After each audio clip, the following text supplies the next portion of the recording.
Bhopal case India మొత్తం shock ఇచ్చిన scene. Madhya Pradesh లో హిందూ కాలేజ్ పిల్లలను టార్గెట్ చేసి కొందరు ముస్లిం కుర్రాళ్ళు రేప్, బ్లాక్మెయిల్, మతం మార్చమని ఒత్తిడి చేసిన సంగతి 2025 ఏప్రిల్లో బయటపడింది. ఇది 1992 అజ్మీర్ సెక్స్ శాండల్స్ ని గుర్తు చేసే లెవెల్లో ఉంది. అంత గట్టిగా ప్లాన్ చేసిన సీన్ ఇది. ఫుల్ డీటెయిల్స్ ఇక్కడ మనం తెలుసుకుందాం. ఎలా చేశారు? ఫర్హాన్ ఖాన్, సాహిల్, సాద్ లాంటి వాళ్ళు హిందూ అమ్మాయిలతో టచ్ లోకి వచ్చి ఫేక్ ఐడీలతో పరిచయం పెంచుకున్నారు. పిల్లలను రెస్టారెంట్స్, గెలాక్సీ అపార్ట్మెంట్ లాంటి జోలికి తీసుకెళ్లి మత్తు మంది ఇచ్చి రేప్ చేశారు. వీడియోలో తీసి మతం మారు లేదా మా వాడిని పెళ్లి చేసుకో అని బెదిరించారు. కొందరిని బురకా వేయమని, నాన్ వెజ్ తినమని, ఇస్లాం రూల్స్ ఫాలో అవ్వమని ఫోర్స్ చేశారు. అది కూడా వాళ్ళ బిలీఫ్స్ కి తగ్గట్టుగా. పోలీస్ ఏం చేసింది? భోపాల్ క్యాప్స్ ఫర్హాన్ ఖాన్ తో సహా పలువురిని పట్టేసి లాకప్ లో వేశారు. POCSO act, IT act, Bharatiya Nyaya Sanhita, MP freedom for religion act కింద కేసులు పెట్టారు. సిట్ అని స్పెషల్ టీం పెట్టి సైబర్ వాళ్ళ నిందితుల ఫోన్ లో దొరికిన బోతు వీడియోలు, ఇతర స్టఫ్ చెక్ చేస్తున్నారు.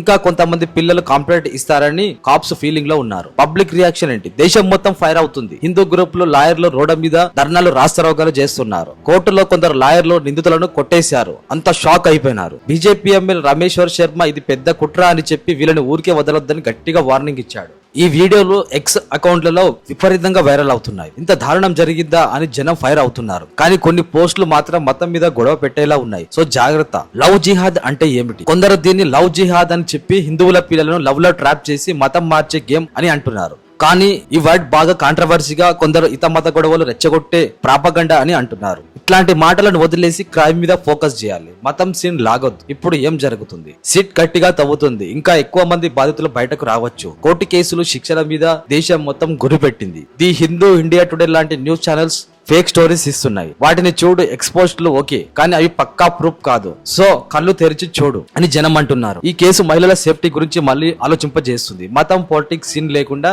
ఫేక్ న్యూస్ ప్రచారం చేయకుండా నిందితులకు గట్టి శిక్ష పడేలా చూడాలి. సమాజంలో ఇలాంటి సీన్స్ రిపీట్ కాకుండా అందరూ కలిసి జాగ్రత్త పడాలి.